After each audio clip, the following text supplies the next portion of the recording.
form been termed too big to fail, placing government in a position where all our eggs are in one basket.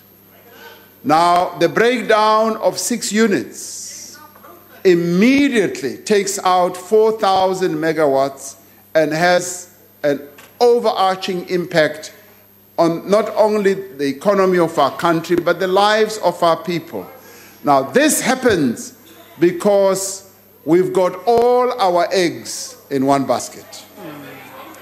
This restructuring will align Eskom with international electricity trends, where the vertically integrated electricity utilities have been broken up to enable better regulatory oversight through a single buyer model, increased competition, and making sure that the risks are minimized.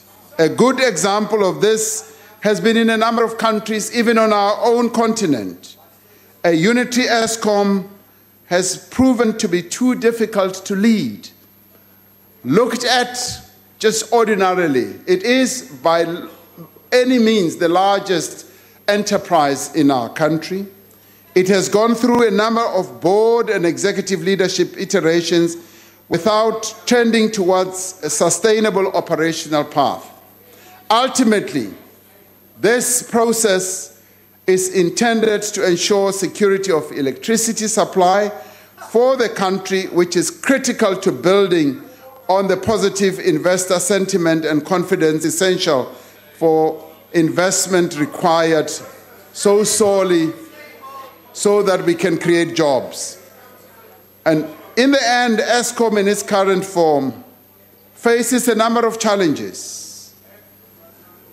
In the end, we need also to look at the financing of Eskom.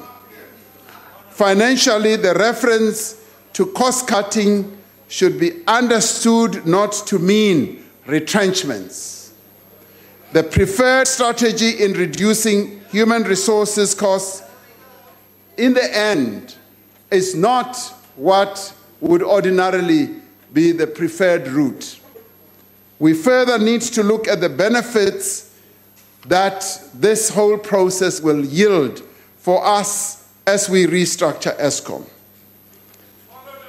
Operationally, Eskom's plant age is an average of 37 years and has seen some of the engineers that have been trained to maintain these legacy systems exit the business, and those are some of the challenges that we face in Eskom.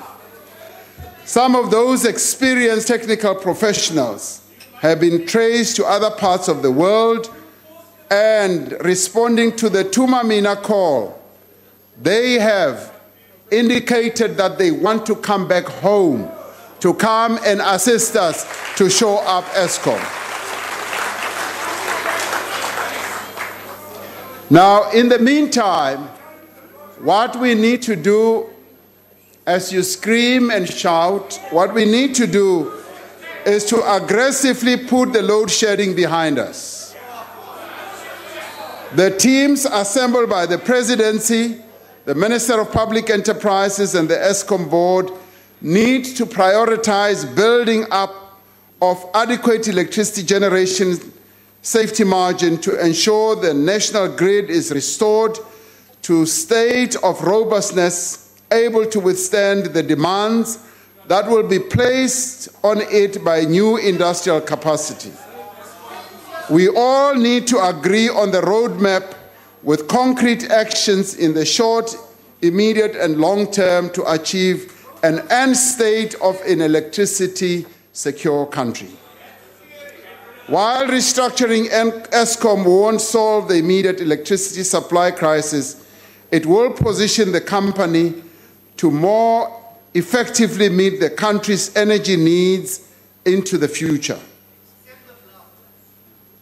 It will also help us in simplifying management, but more importantly, it will also enable funders to better assess the risk and opportunity and open space for new investment in generation capacity on an urgent basis.